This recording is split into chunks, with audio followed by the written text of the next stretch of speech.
Welcome to Interviewing the Legends with special guest, Alex Lifeson of Envy of None.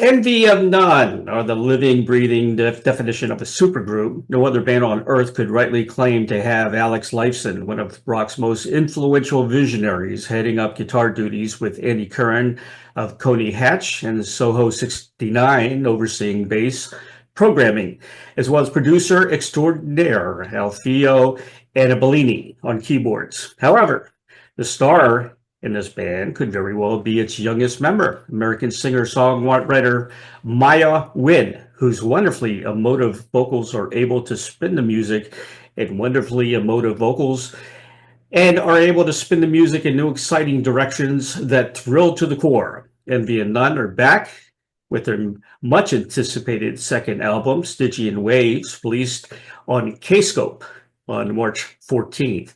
To celebrate the announcement, Envy of None have shared a new single, the album title track Stygian Waves, alongside a new music video. The 11-track album is available now in multiple formats, including colored vinyl, black vinyl, CD, Blu-ray, digital, and a deluxe edition box set.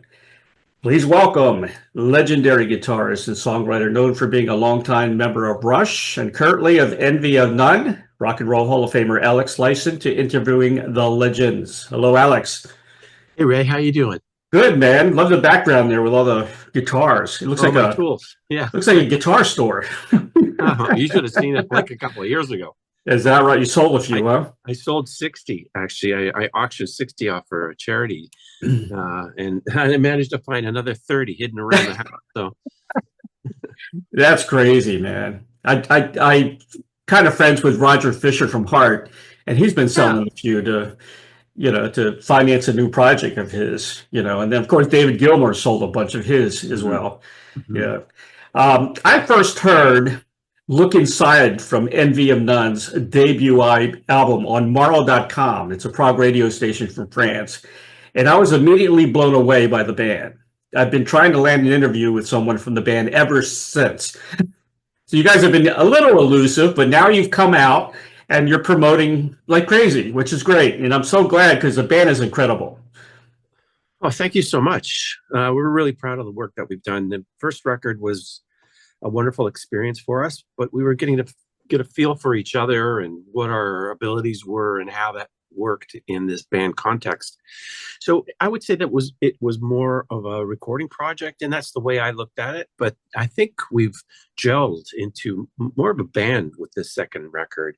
I'm playing some solos, which I've stayed away from for a number of reasons, but the songs have great variety. There's lots of funk. It's very cinematic. It's atmospheric. And Maiah is just such an incredible talent. She is. She really, really is. It just blows me away how good she is and how smart and how mature she is in her approach. Like when she submits vocal tracks, there's like 5 or 6 vocal tracks, like you'd normally get from a vocalist. It's like 25 or 26 tracks of all these amazing ideas that she just manages to put into this amazing package that works with everything that we do musically. The new video, man, is unbelievable. Stygian Waves. It's a cosmic ambient psychedelia, which that's a new genre, by the way. I just invented it. The visuals are incredible, man. I love it. I gotta admit, did you guys use AI at all a little bit on that video? Oh yeah, definitely. The Mariano Bioteca was the guy that put it together, right? And he did 2 for us. He did one for Not Dead Yet as well, which came out before Stygian Waves. But well, he really captured something with Stygian Waves because the song is just so propulsive. It just goes and goes, and it's quite dynamic, and it has so many flavors. as a song to end the album. It was the appropriate song for us to end the record with. But as a video, it's so dynamic. I mean, there's an argument that AI is destroying the world. I disagree. I disagree. Well, you know, it goes both ways, right? Yeah. So what we've heard with these videos, most people really love them, and some people just absolutely hate them. And I look at it like this: it's just a music video, folks. Right. Right. Let's enjoy the visuals like we would any other sci-fi movie that comes out that's just mind-blowingly graphic and cool to look at. That's all it is. It's not promoting the death of mankind with robots or something, you know. Really, let's get over it. Exactly. So, my new book is called The Liberty Code, and it's a sci-fi, and my cover is AI generated, and I got to say, it nailed it.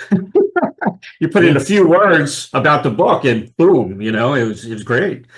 Yeah, it's fascinating. It is fascinating. Here's what I said about. Here's my review. I hope you like it. Okay. Hey. Stygian Waves by Envy of None already has my vote for best album of the year. A sophisticated and charismatic blend of cinematic, ambient, psychedelic, alternative rock, and pop. Every track is a gem. Lead singer Maiah Wynne's vocals are spellbinding and seductive. Her enchanting voice is perfectly complemented by 3 superstar musicians. This album is an absolute treasure. I can only hope that this album can launch a brand new worldwide movement in music. What do you think? I gave it 5 stars. That is an amazing review. Thank you so much. Really, totally appreciate it. You know, we spent, I think we spent about a year, maybe a little over a year, making the record. We started relatively soon after we finished the first one because the juices were flowing and we wanted to get into it. And the great thing for me personally is it got me off the golf course, and I was in the studio more because golf is such a horrible pastime.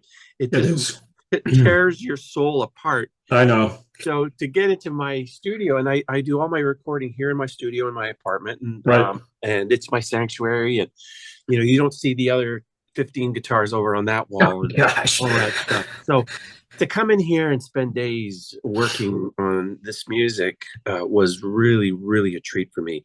I have a very special relationship with Maiah. We dance together when we work. She and I trade files constantly, updating depending on what the other person has done. So I'm informed by what she does, and she feeds off what I do, and it's like this dance that we do, and we do it until we come to the spiral, to the peak where we know the song is done. It's a great way to work. It's exciting for me to work with a younger person that was way beyond her years. I gotta say, she's honestly, she's just a brilliant artist. You know, and then developing these songs and having so many songs with different flavors. You know, it was really a treat to watch it develop. And towards the end, when we saw that we've got, you know, such a great dynamic record, it was, you know, it's always hard when you come to the end of a record to know if it's good or not. You've heard it every day for 365 days, and you're not sure anymore. So when we finished the record and it went off to be mastered, I didn't listen to it for probably, I don't know, 4 or 5 days, I guess. It came back. It was all mastered. All the levels were nice and even. And I listened to it sort of for the first time that way. And I thought to myself, wow, we're a band. We're actually a band. This is not just a writing project anymore. We've coalesced into this unit that's making this music. And it was quite an exciting transition for me to realize that. I love the album, man. It's me. This is the kind of music I love. And the mixing and the engineering was incredible. You know, because it's kind of intricate, some of these songs to put together. You know, oh my god, yeah, you should see some of the tracks. Like it's Alf was saying, I forget which song it was. It's like 105 tracks. When you're mixing that stuff, that's a lot of stuff. It is a lot lot on top of. I gotta say, Alf is Alf is a very skilled engineer. He's a producer. I love his ears. He and I mixed the first record, and it was fun. I love doing that kind of stuff. But when we came to the second record, as much as I enjoyed doing that, I thought, I know Alf needs to put his mark on this whole record, and I think that was the absolute right move to have him mix the whole record, because he's got a really great sensibility when it comes to mixing this music. And I agree with you. I love this music. Like, I love listening to this music. This music, I mean, what we want is for the whole world to hear it, because it's just really nice to listen to. Exactly. The songs are good, but it's just an enjoyable record to listen to. There's nothing that you want to skip.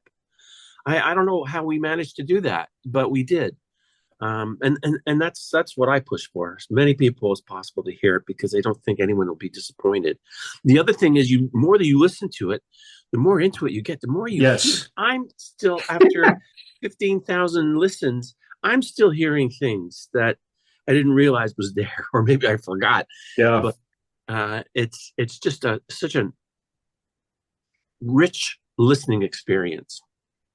It's rich. Exactly right. I want to touch on some of these songs. I was a top 40 DJ back in the late 70s. I know what's a good song, what should be on the radio. I know terrestrial radio sucks nowadays. But if it was good, there are 3 or 4 songs on this album that would make it. And, one of them, I think, was The Story. Oh, yeah. Just a great voice.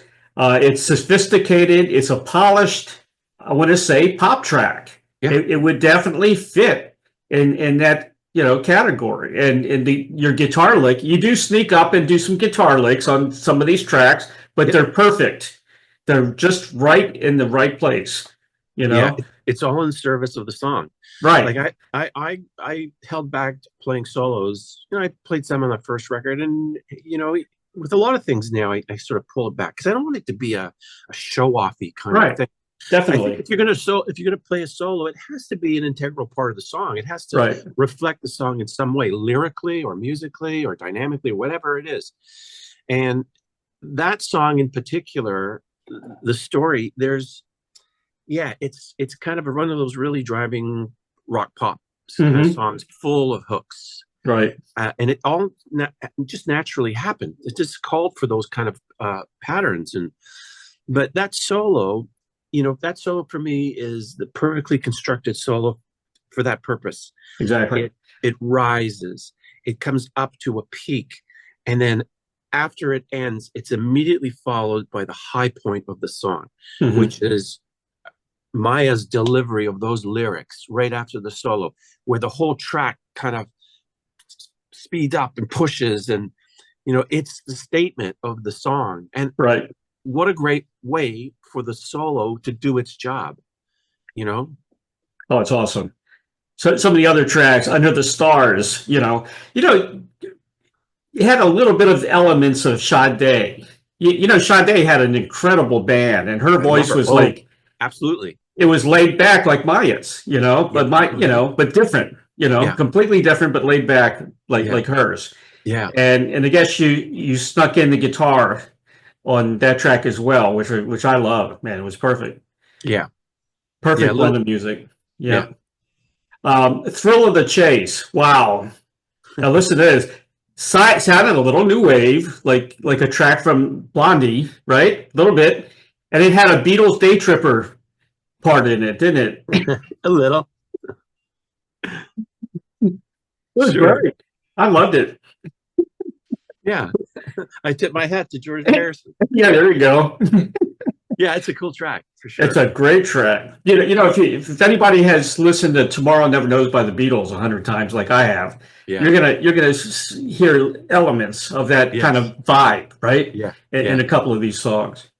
Handle with Care was seductive and mesmerizing. That kind of describes Maiah. She's very seductive voice. Yeah. And she is definitely mesmerizing. This Was Then. Wow. Great intro. Kind of ambient. Some of these critics are calling you an ambient band. That's not true at all. You're you guys, there's an element of ambient, but there's so many more genres mixed into your band. You know, this was a complex mix, wasn't it? Which one? That was then. That was then. Yeah, that was a single release. Not long after we finished the first record. It was the first track we released post the first album. Right. And when we reviewed it after writing all this other stuff and working on it, it needed a little bit of refreshing. So Alf really dove into this mix, spent a lot of time to remix it, to bring it up to the level that the more current stuff was. But it's a cool song. It's a cool song. It really is. Raindrops the music actually sounds like raindrops. Yeah. Yeah, it does. Yeah, you guys could do some soundtracks now, to movies. Well, that would be awesome. I think that this music is really well suited. It's very cinematic. And very cinematic. Not Dead Yet, I think, would make a great song for the next Bond movie. There you go. I mean, it has that little Bond thing at the end, and Not Dead Yet. What a title for a Bond movie, right? That's perfect. Another top 40 track I thought was Clouds. Now the drums on that, is that real drums or is that programmed? Yeah, that is real drums. Yeah. Okay. On the whole album. Yeah. Who played drums on that? Joe Vitale. Joe Vitale played Joe? drums. Really? I know Joe. Yeah. I didn't know that. Knows Joe. Yeah, I know. Do you have his book? No, I don't. No. Really? He's got ask him for his book. It's like really big, Oh, I bet. A lot of pictures. He's a great guy. He's such a nice man. He sure is. Yeah. So, but you do like a double track on the voice, right? And it just sounds incredible the way you did that. Yeah. But Clouds is definitely a powerful track. And then you got The End, which a little bit of 90s grunge, but that definitely should be a top 40 hit as well. That's another great song. Yeah. It could be a Bond song too, The End. And of course, Stygian Waves, which it's just blew me away. It's it's a cosmic video. It's got some psychedelia in there. Everybody, they need to see that video on YouTube because it's incredible. Yeah, you left one out. I did. Yeah. A New Trip. Thrill of the Chase? No, A New Trip. Oh, okay. Yeah. I only mentioned it because that song was the most difficult to mix. Really? We spent a lot of time mixing that song because it has a particular character to it. Right. All along from the time we started writing it and adding things, we were very careful to keep it delicate, to keep it sunny, to feel warm, like a warm breeze on a sunny day. It's just so positive and uplifting, that song. But it was really a lot of work to maintain that feel without it getting a little harder or just a little driving. It was such a fine balance between all the elements to make that the way it is. But honestly, when I hear that song, I just immediately relax. I sit back and I smile. It just makes me feel good. How awesome is that, to have a song that just makes you feel good as soon as it comes on? It's a powerful language, music. It is. Music will save the world. To hell with politics. Yeah, yes, please. Yes. That's all we need is music. Yeah, really. It's amazing. All these communist countries always come together when there's a big show or a big concert. Like in Russia, during the times we had tough negotiating times and everything. Then you have a big band come to Russia and it draws like 1 million people. Yeah. Yeah. Especially Pink Floyd. Pink Floyd's good at that, bringing a lot of people together. Yeah. And of course, Rush. New Trip, though, it kind of had a Beatles feel to it in a way. It has a 60s element to it. It does. Yeah. And of course, the title, New Trip, that's a Beatles title. Yeah, it is, isn't it? It's awesome. Oh, man. Maiah, I noticed she's got a solo album out, too, right? Oh yeah. Yeah, she's got a few. Yeah? She's got a few, huh? I just saw the one on her Facebook, oh, not her Facebook, or Yeah, that's yeah, that's web the one. page. That's this. That's this one. That's it. Yeah, yeah. Yeah, she did that album while we were doing Stygian Waves. Actually, Really? yeah, Yeah. she was working on it when we were working on Stygian Waves. I played a little bit on that record. Right. Yeah, we all do. Help her out whenever we can with anything that she needs. But yeah, her stuff is really good. That's Singer-songwriter, folky. Yep. But again, her voice is great. The instrumentation is really good. She's a multi-instrumentalist. Like, Really? I did not know that. oh yeah, she's really, really talented. Huh. Is that album called Out of the Dark? Is that the one you got there? Yeah, I think it's called Out of the Dark. Yeah. Yeah. I read her story. Some of the music's about her suffering from abuse. Yes. After she left home when she was 16 years old. She said she got CPTSD and emotional scars. And yeah, she had a tough life, I guess, when she was younger. Yes. Yeah. Yeah. This has been a pivotal year for her. She's done a lot of growing in this last year. She went to India for a month. Cool. That was a really, really big move on her part because the fact that she was terrified of it before going. She didn't have the confidence to be on her own, and she just dove into it, and she came out of it, 10 times stronger than she was. She's a remarkable woman. She's incredible. I got to get her on the show. Yeah. A whole lot of respect for her. I'm going to promote her album as well. Yeah. Yeah. You said, I think in one interview, that you weren't going to tour, but are you going to do some shows promote this album, or?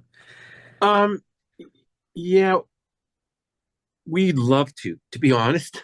Right. We'd love to. I mean, I've already formulated what the band would be like in my mind. I know who I'd want to ask to join in. Right. Supplementary musician. Got to get Joe Vitale. Yeah, Joe's great, but we had quite a few good drummers. Randy Cook.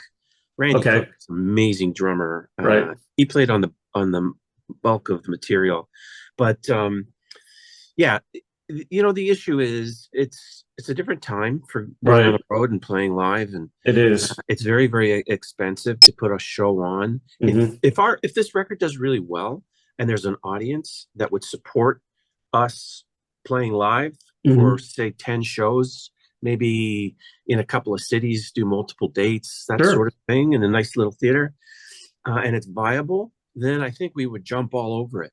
Okay. But we need to get to that stage first. I mean, it's so early. The album just came out last week. Maybe in a month or two, see where it's at, and if there's a desire for it, then we'll do it. Well, I'm going to promote the hell out of it, man. Okay, sure, thanks. My favorite album of the year.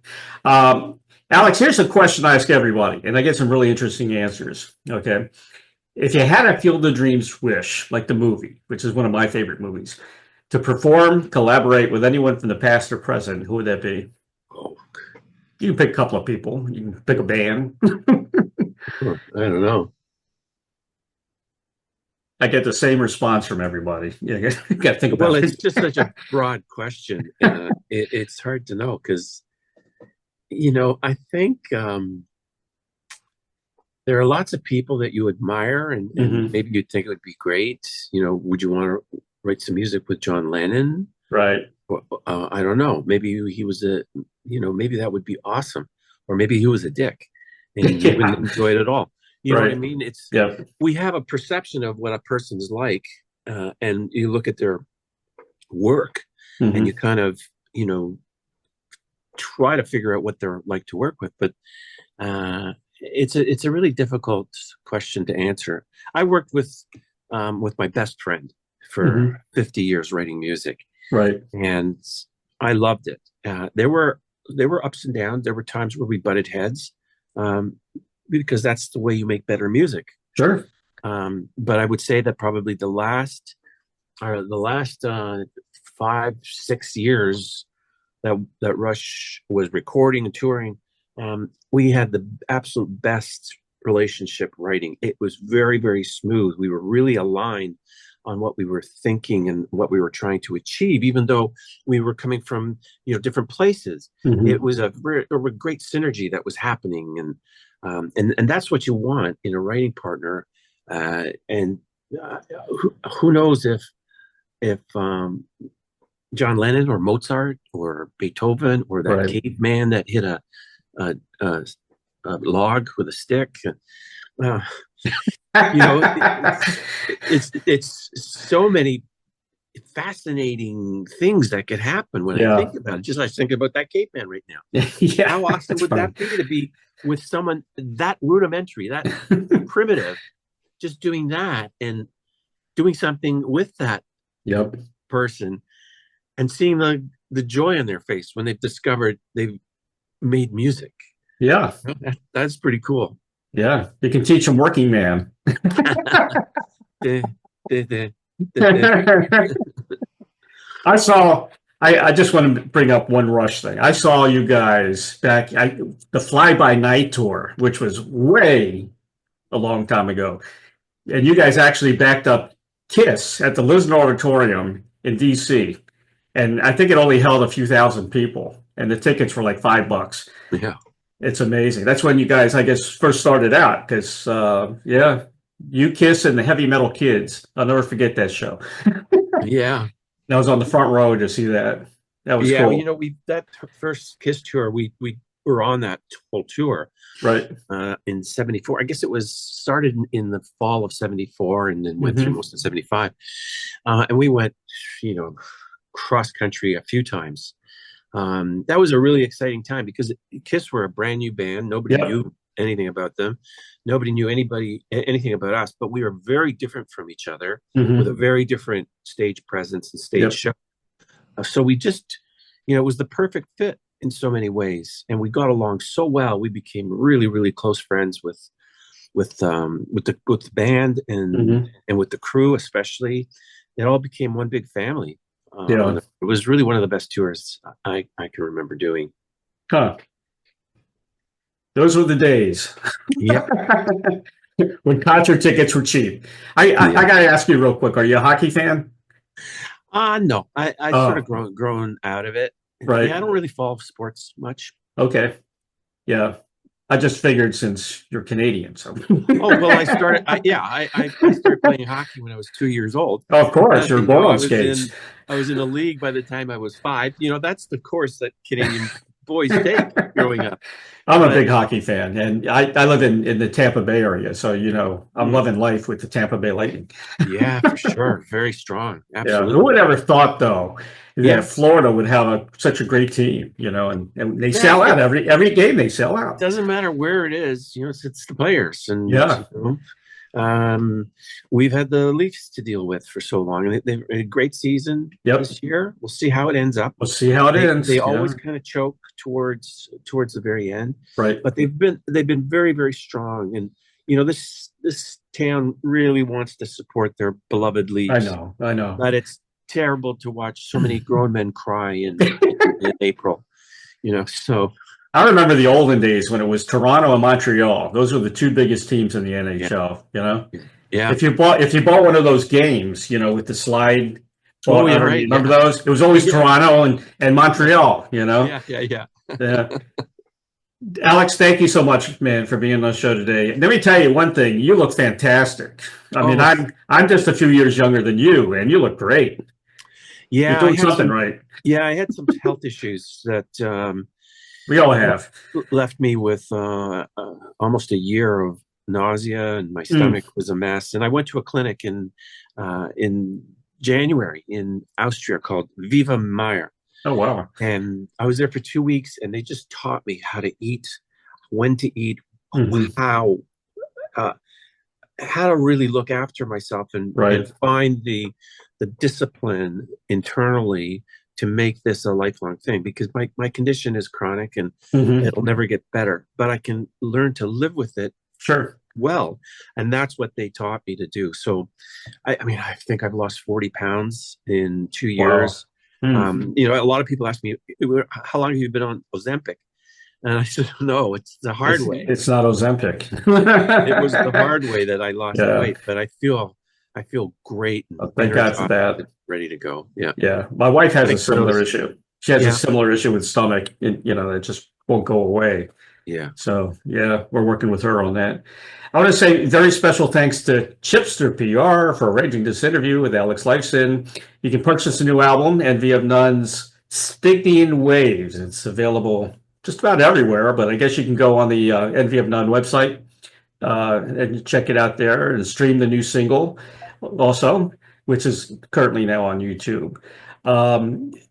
Fantastic album, 5 stars, love it. Best album of the year so far, and I think it's going to be my best album to the end of the year. Thank you, Alex, for being on the show today, man. I really appreciate it. Well, thank you very much for your very, very kind words. We'll see you again. Man. Take care. All right, care. bye-bye. Thank you for joining us on Interviewing the Legends with Ray Shasho.